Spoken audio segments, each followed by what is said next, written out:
Everything is fueled from me wanting to be a better person on earth. It's time to do your part.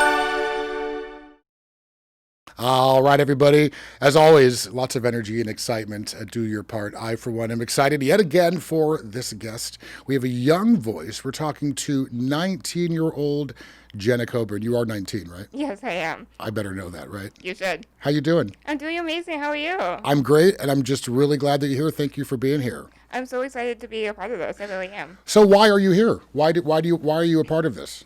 Well, I feel like as a disabled woman, I do kind of have a unique voice in this entire issue. I have experienced discrimination in my life, not at all similar to racism in the tiniest bit. But probably comparable. In a way, it really is. Go ahead. So this issue of discrimination and prejudiceness and all of it really is something that I feel like I have been personally affected by. So talk about your disability. What disability do you live with? So at 9 months old, I was diagnosed with a neuromuscular disease called spinal muscular atrophy. It's a form of muscular dystrophy, and it basically means I progressively get weaker as I get older. Within the last 4 years, there actually has been a treatment for SMA, which is the first ever FDA-approved one.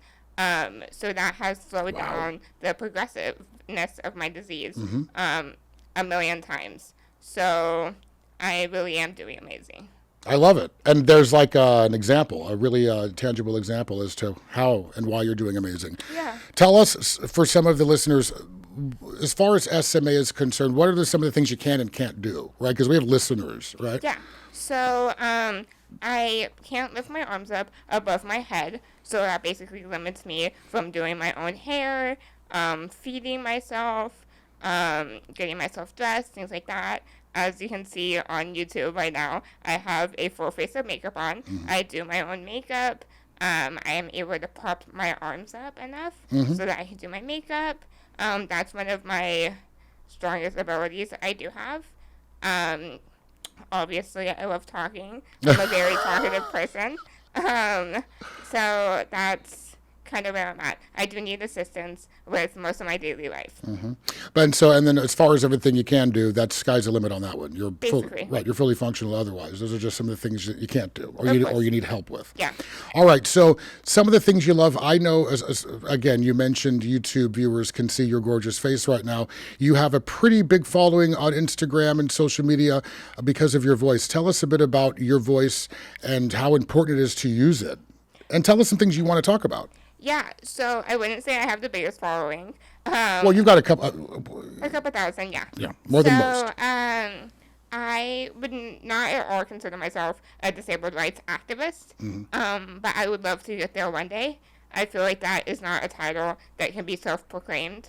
I feel like that's something that you earn after protesting and getting involved and physically being an activist. My great aunt was a Black Panther, and she was also disabled, and I look up to her so much for my inspiration and really using my voice to make people more aware of what living with a disability is like, that it's not the most sad thing, it's not at all depressing. I really like to show a lot of my accomplishments on my Instagram, what I can do. I like sharing how I do my eyebrows, different than most people because I do have SMA. A lot of things like that.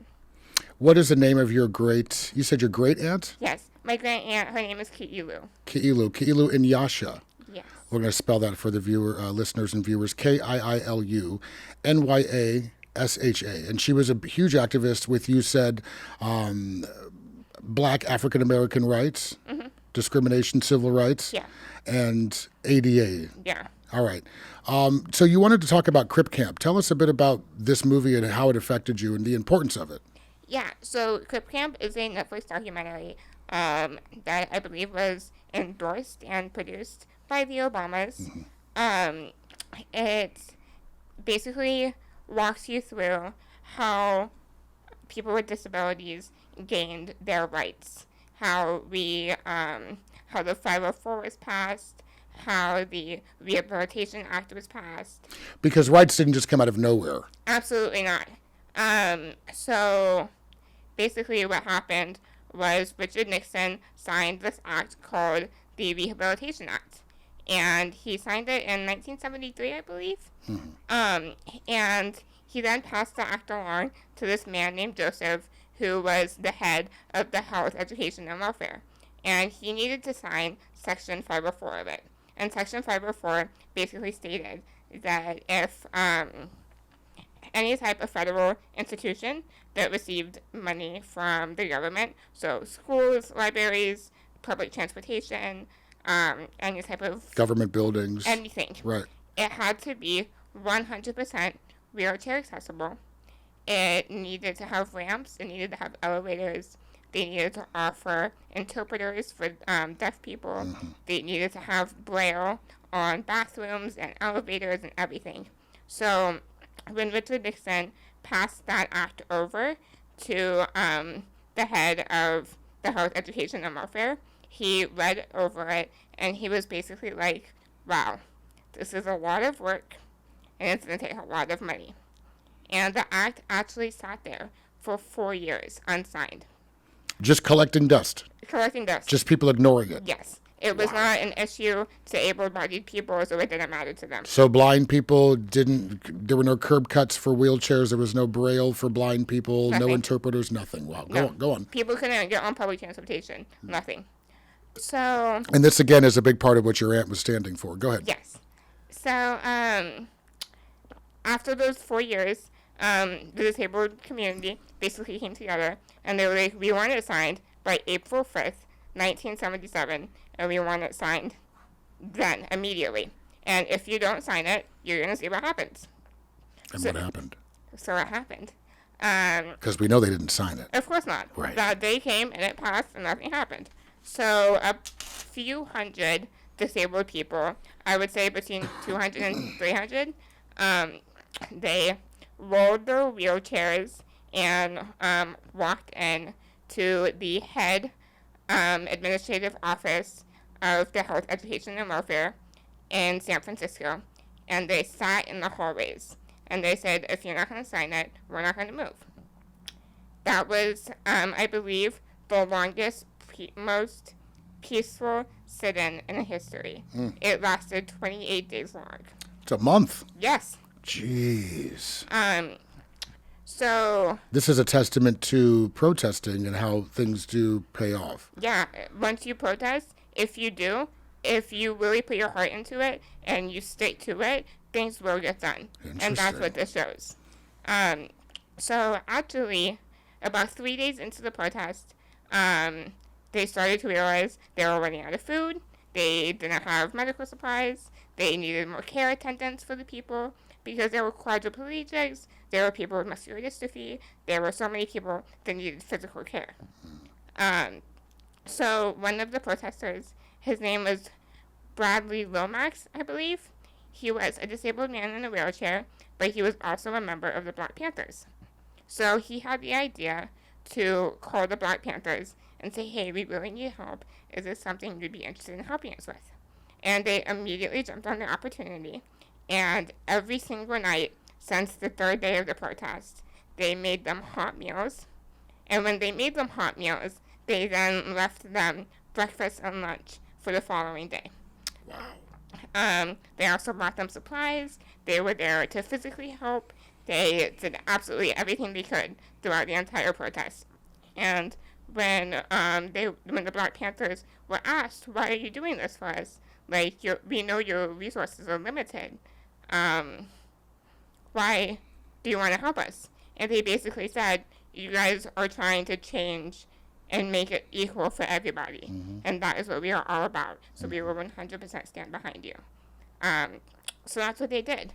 So right now, I really feel like the Black Panthers and the Black community itself was so there for us when we needed them. As a disabled community, they were there for us. So now it is our turn to 100% return the favor and be there for them any way we can. Financially, physically, emotionally, we need to be there for our Black brothers and sisters. So that's basically what Crip Camp is about. It explains the entire everything that I just said, it goes into great detail about how we gained our rights. Thank you for sharing that. And I watched it myself, and it was really, really powerful. It was. And there's other versions of this story. You shared another one. Actually, Drunk History, Comedy Central did a Drunk History version of this, and it's fucking hilarious. It is. It's hilarious. It's yeah. rich. So you said it's time to help our Black brothers and sisters, financially, emotionally, physically. So you're here. This is one way that you're helping. How are some other ways that you want to help? And it's also important that viewers know that you are mixed race yourself. I am. So yeah, Brian is actually my uncle.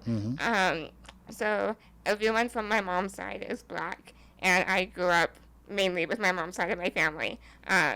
So all my aunties are Black, all my uncles are Black. So I really grew up with around that community. That's what my family is. That's what my home is. I grew up knowing and respecting the Black community so much, and just feeling like I am a part of it. And they are my family. They really are. You guys are. Literally, figuratively, and literally. Yeah. Yeah. So let me take you back to that original question, and it's a hard one. I always ask guests this question: what are some ways that people can help their Black brothers and sisters? Well, I think a large thing is a lot of people don't like to take accountability for their racism, or there's no one there to hold them accountable.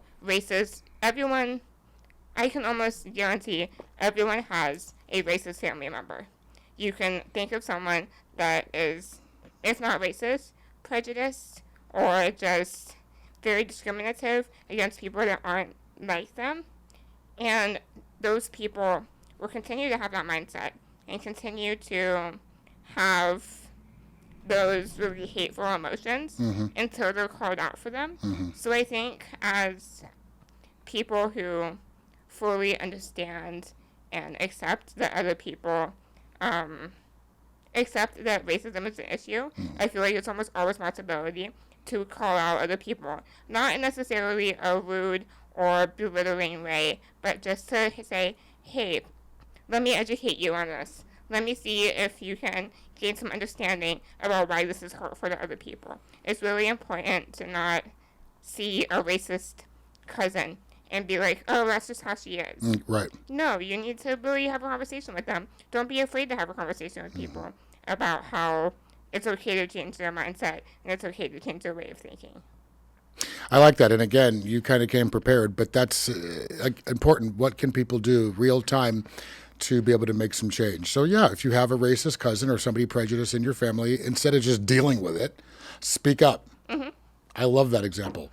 All right, let's talk a bit about your experience as far as discrimination, because your perspective is a little different, right? I mean, I feel like you deal with discrimination, but it's not fueled by anger. It's fueled by curiosity and really lack of education. Talk about that. It really is lack of education, and discrimination can come in so many ways.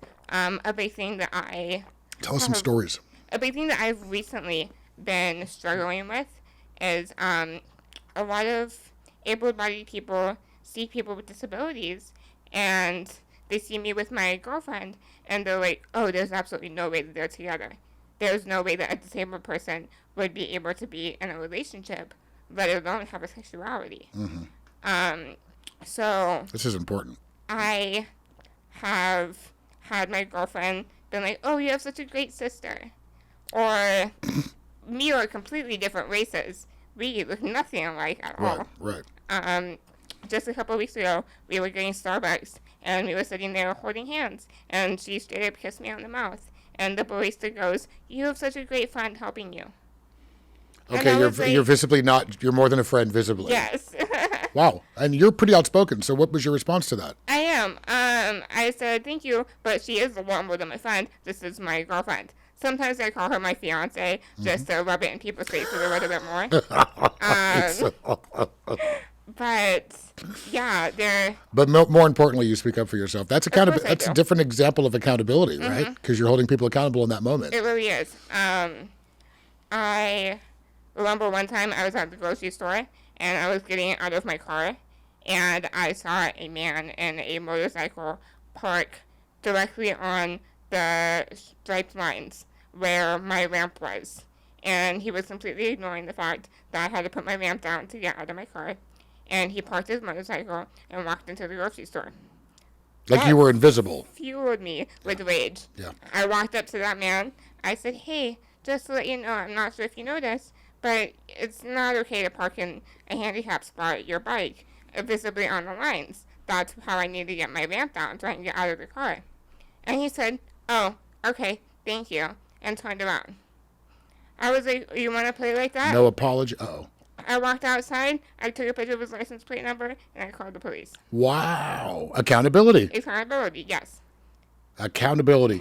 Is that the end of that story? Do we know what happened with him? I don't know what happened with him, but I hope it was some legal accountability. Yeah, yeah. I love that. Yeah. And you didn't lose your head. You didn't flip out. You didn't cuss. You didn't Of spit. course not, no. I think a lot of people have this negative connotation that disabled people are angry at able-bodied people, or that we are just upset with them, or maybe envious of what they have, and that is not at all true.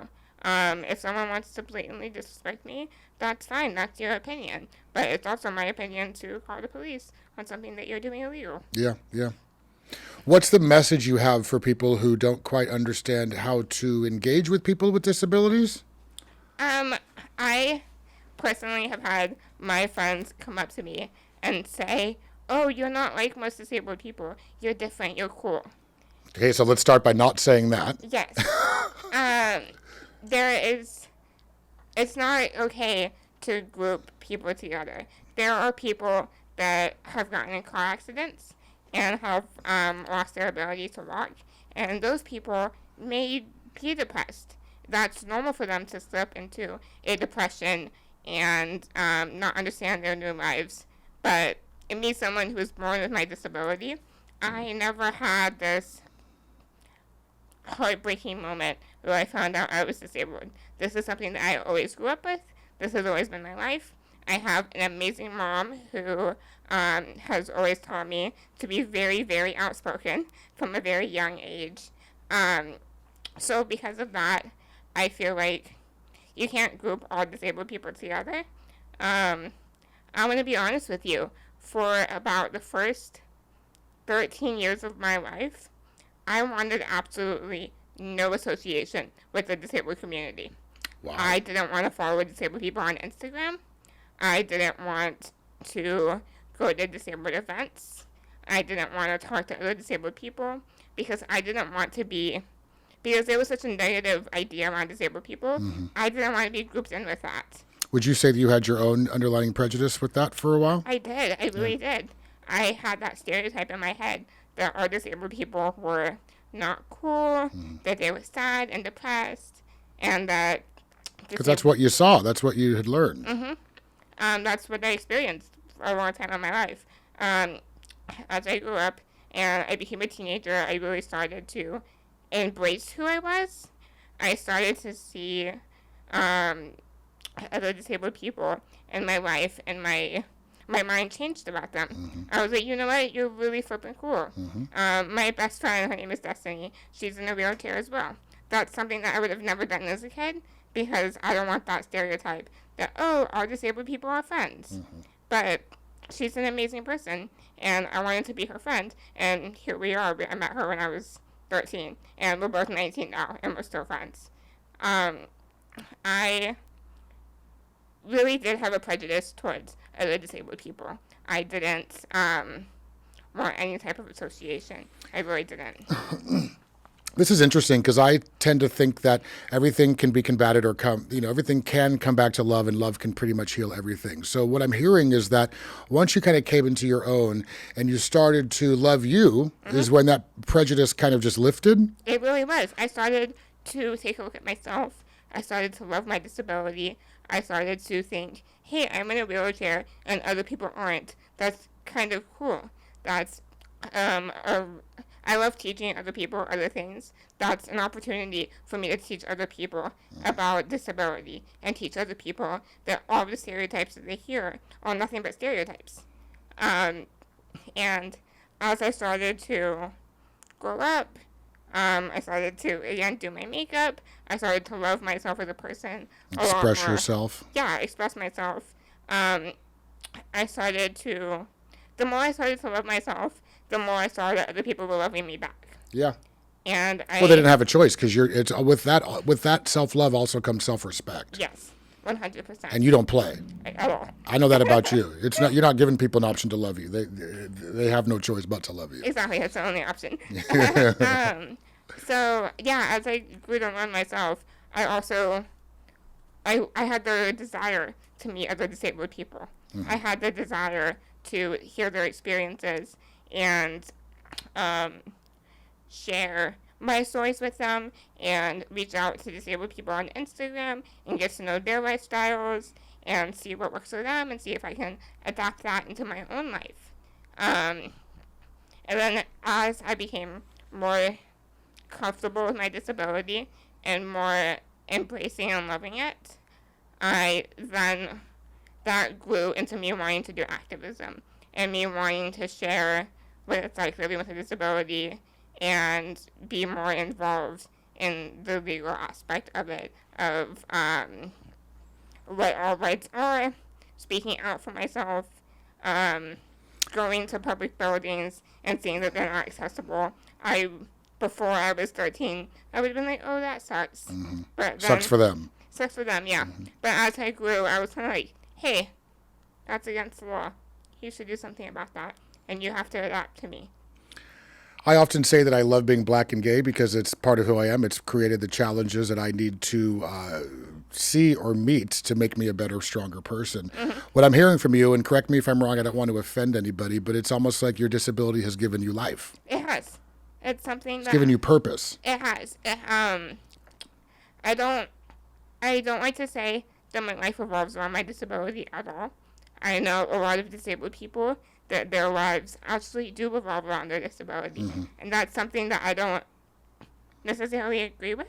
Or identify with. Yeah, some people use their disability as a personality trait, and I don't at all. I think that there are a million other ways to describe me before saying that I'm in a wheelchair. Yeah. Or lesbian, or, right. Yeah. I identify in my sexuality a lot more than I identify with my disability, honestly. A big thing that I've had to teach my friends and my mom a lot, actually, is when someone's like, hey, do you remember Jenna, the girl in the wheelchair? That's not okay. There's a million other adjectives that you can use. You can say, hey, Jenna, the girl with curly hair. Hey, Jenna, the girl that has With her curly unicorn colored hair. Go ahead. My hair is usually pink. Right. So Jenna, the girl with pink hair. Right. The girl who's obsessed with Louis Vuitton. I mean, Yes, there's literally. a gazillion ways to describe you. She drives a white van. I mean, there's a billion ways to describe you. There is. Yeah. And that's something that I have taught my friends. And again, my own mother, because that's something that she used to do a lot growing up. And because my mom would do that with me as a kid, I thought it was okay. But as I got older, it really did start to offend me. And I was actually rewatching Crip Camp last night with my family. And in Crip Camp, they brought up the point that it's not okay to describe someone as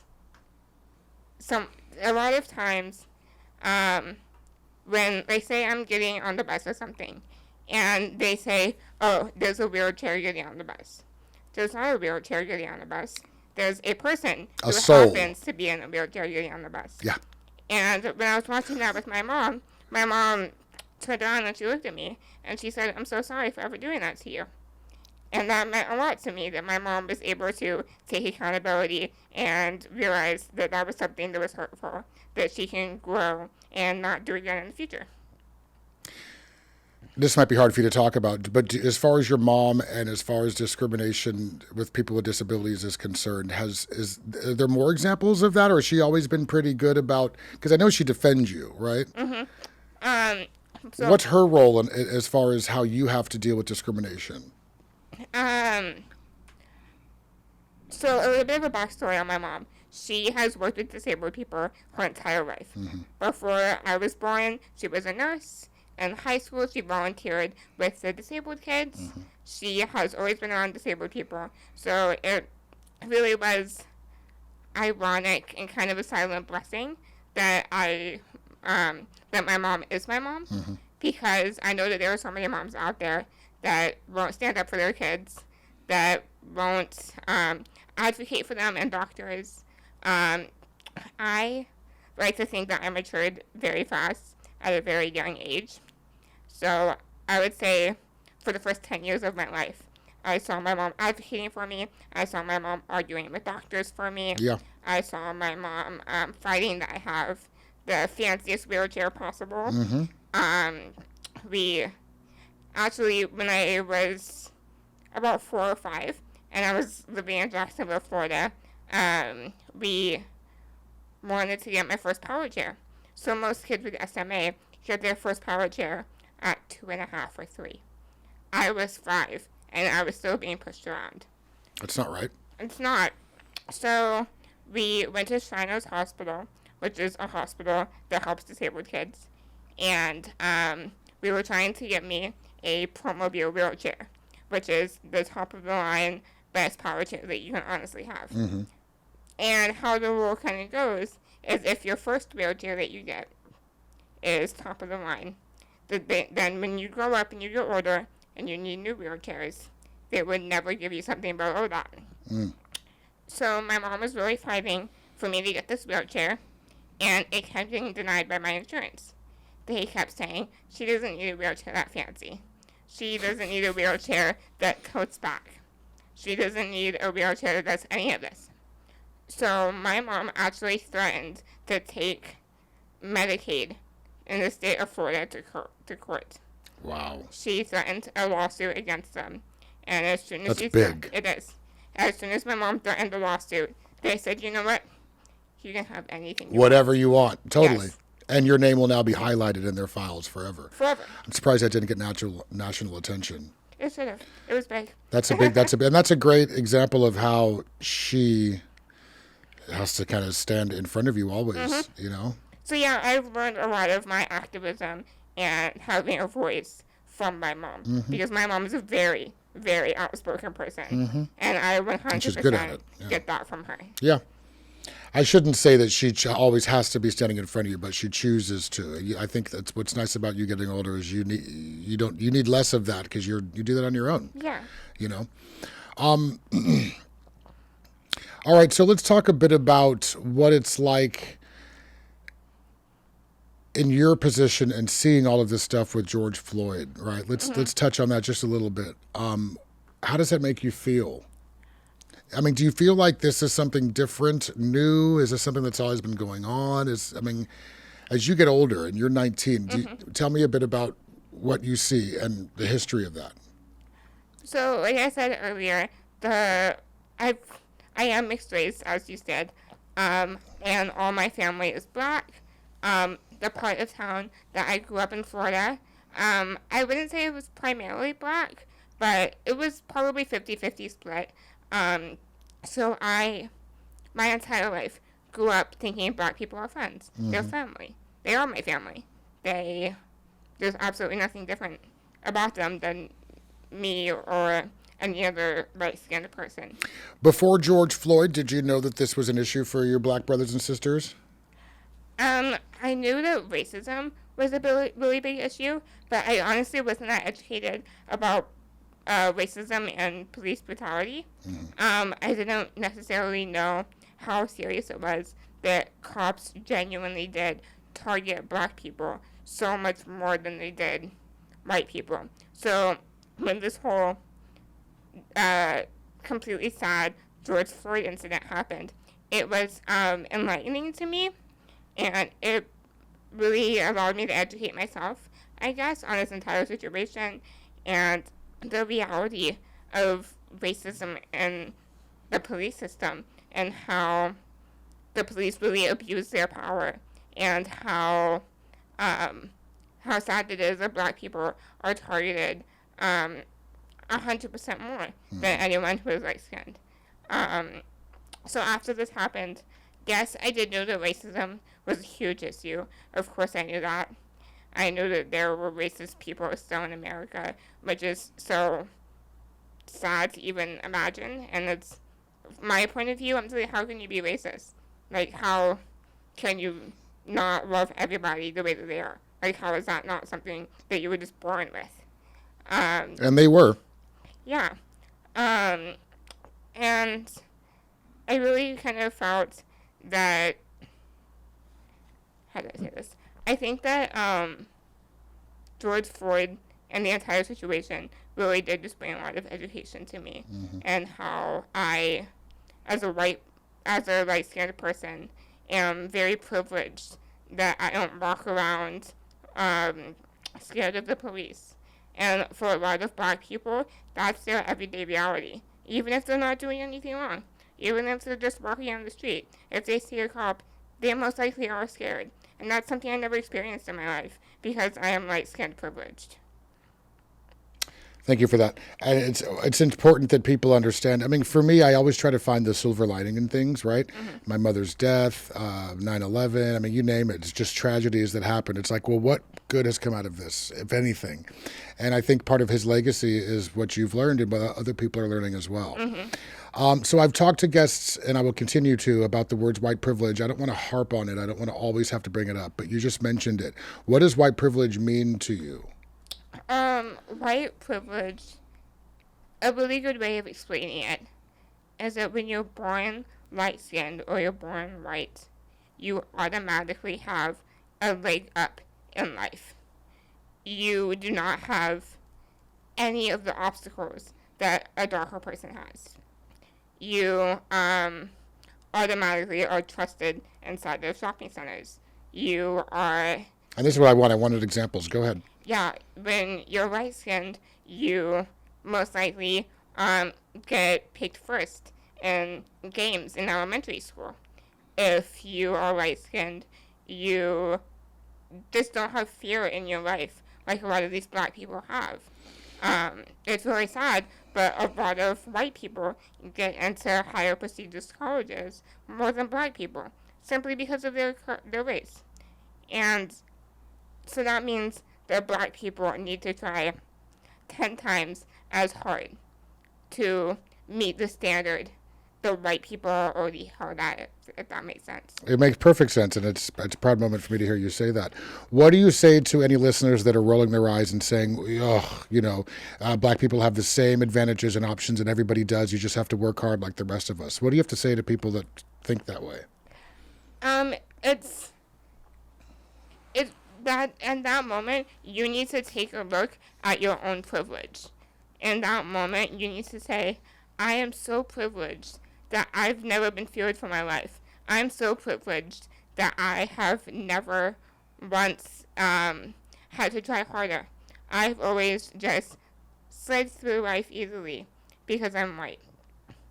You need to realize that black people have to present themselves as more outgoing because they already are born with that stereotype that black people are angry and aggressive.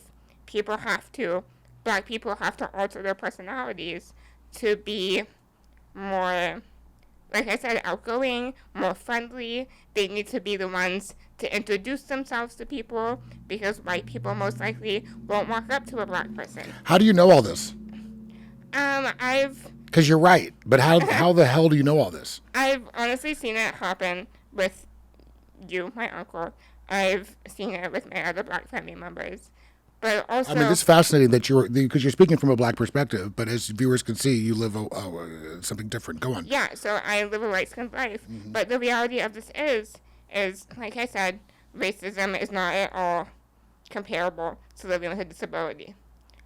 But I 100% resonate in the fact that I have to have a more outgoing personality so that people want to talk to me. Mm-hmm.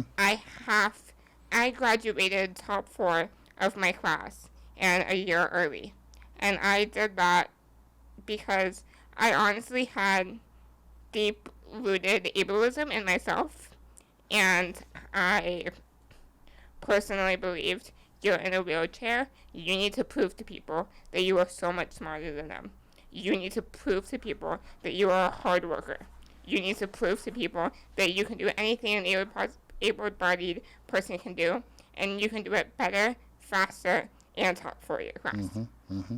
So I kind of feel like I've also witnessed, but I am talking to black people. I feel like they have that same experience, that they feel like they need to try 10 times harder just so that they can be seen at the standard of everyone else. Speaking from the perspective of a man of color, you're 100% right. But it's just impressive that you know that. Thank you. Yeah, yeah. I want you to tell us a bit more about. So in this conversation, we always will circle back to solutions, and you gave us some before, but I know you came up with some, right? Yes. And so I'm not done with you yet. We still have a few more minutes, but I'm ready to hear some of these solutions. So like I said earlier, really holding your racist family members accountable is a huge, huge thing. If you're in public and you see if you're in public and you say you're at the mall and you see a retail person following around the black person in the store because they're just suspicious about them, you have the right to go up to them and be like, they're clearly doing nothing wrong. You're following them around because you think their race automatically makes them a criminal or someone that's more likely to steal. You have that right to call people out, 100%. Mm-hmm. And people, like I said, people are going to continue to be racist until they're educated. They are taught and shown that things don't need to be like that. Racism is 100% taught. No one is born racist. You can be born into a racist family, but then those family members teach that child to be racist. So with that, you can unteach someone their prejudiceness against other black people, other people of color, people with disabilities. It's as someone or any person that is enlightened and very educated on racism, once you find that in yourself, that you are not prejudiced, that you love everybody, that you respect everyone no matter what their physical abilities or their color, it's then your job to go out and educate other people. Mm-hmm. I like that, and that's the one kind of string with a lot of the guests. They always mention that they will now speak up if they see something happen. Mm-hmm. I almost feel like there should be like a task force created of people that are out, kind of ready to, set people straight. Yeah. Pardon me while I got a little distracted. One thing I want to talk about, because I just got on my cell phone for a minute, because I just had an idea. You're here to talk about these obvious issues. We're staying on topic, but I want to, at some point, plug your GoFundMe account. Yeah. That's important for listeners and viewers. We all are here to do our part. She gave you some solutions as to how you can do your part. I'm actually going to give you a solution if you want to do your part to help her. We're trying to get her a car. So we've got some money raised, and I think so far we can get you an okay car, but we want to get you a nice car so that you can be comfortable. For sure. So I bought my first car about 2 months after I turned 18. It's a big deal. I saved up as much money as I could from working, and I bought a 1999 Plymouth Voyager. Mm-hmm. She was older than me. She was a she. Yes, she was a she. She was older than me, but I loved that car so much. My mom hates LA traffic, but I begged my mom to drive all the way to LA so that I could go pick up this car, which she did for me. And it needed a lot of work done because it was very old. So I bought the car for about $2,000, and I put about $3,000 worth of work into it after I bought it. Jeez. Yeah. So. You live and you learn. Go ahead. You too. She was definitely a learning experience. I know a lot more about cars now than I did when I didn't have a car. Mm-hmm. So after I put about $3,000 worth of work into the car, me and my girlfriend were driving about 9 months after I bought the car, and someone made an illegal U-turn in a two-way road, and they hit the driver's side of my car, causing about $2,000 to $3,000 worth of damage. So you lost the car? Yes.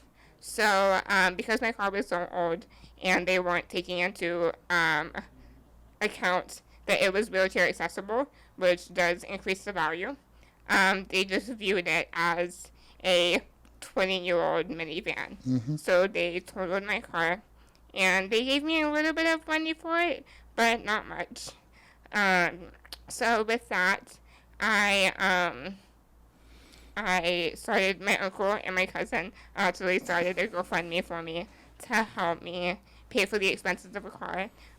Wheelchair accessible cars are about $40,000 to $50,000 more than any type of regular van. If you buy a regular van and you want it to have a ramp, that's going to be about $40,000. We're going to give everybody the information for this GoFundMe, and I'm glad you shared that story because it's getting ready. It's going to be 119 degrees tomorrow, and I know you're still without a car. But we're going to get this done and head over to the GoFundMe account. We're going to send some people over to your Instagram, social media, as well as mine. We'll post some stuff. But, you know, as we continue to, people share GoFundMes, they talk about the importance of giving back. Where's the disconnect for some people? And talk about the importance of giving back. Because you've done a lot of volunteer work in your day as well. I have. I do try my best to volunteer with other disabled people. I used to attend church. I don't anymore, just for personal reasons. But I used to volunteer with little kids. I really do. It's as much as you receive, you need to put out at least the same amount, if not more. Because the reality of the situation is that you look at someone and you have no idea that they're struggling. You have no idea what their financial system, their situation is.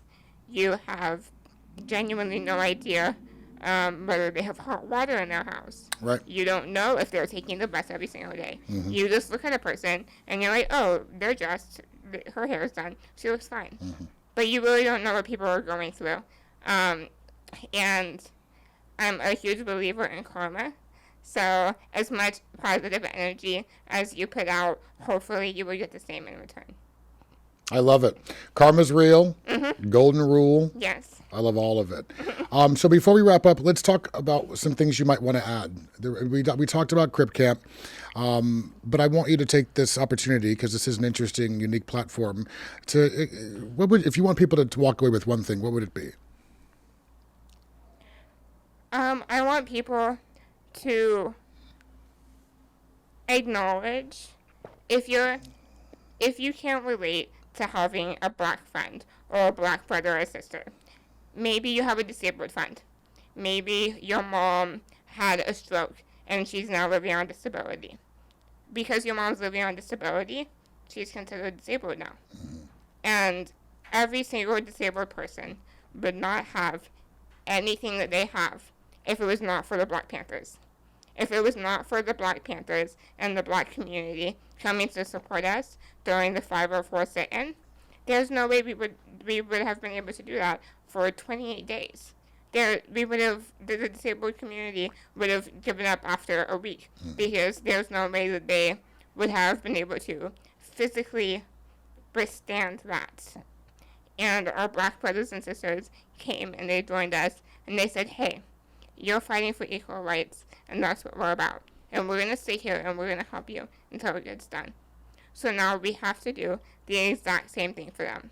So if you can't relate to having a black friend or a black family member, think about any disabled person that you know. They would not be able to get on a sidewalk. If you use an elevator to go up to the third floor at work, that elevator would not have been there if it was not for your black brothers and sisters. And you really need to realize, everyone needs to realize how important that is, and how they were there for us, and they literally changed, physically, all of America to be accessible. And without them, we would not have that, period. So it is 100% our turn to return the favor. Well said. Return the favor. I love it. This is fantastic. I just texted someone to shoot us over the GoFundMe link.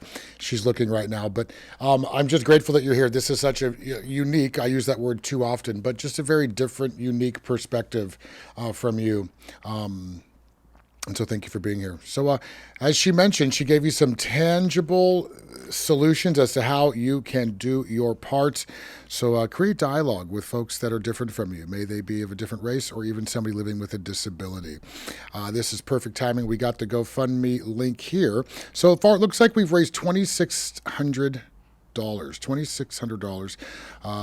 We're looking to raise money to buy Jenna a new wheelchair accessible van. All right, everybody.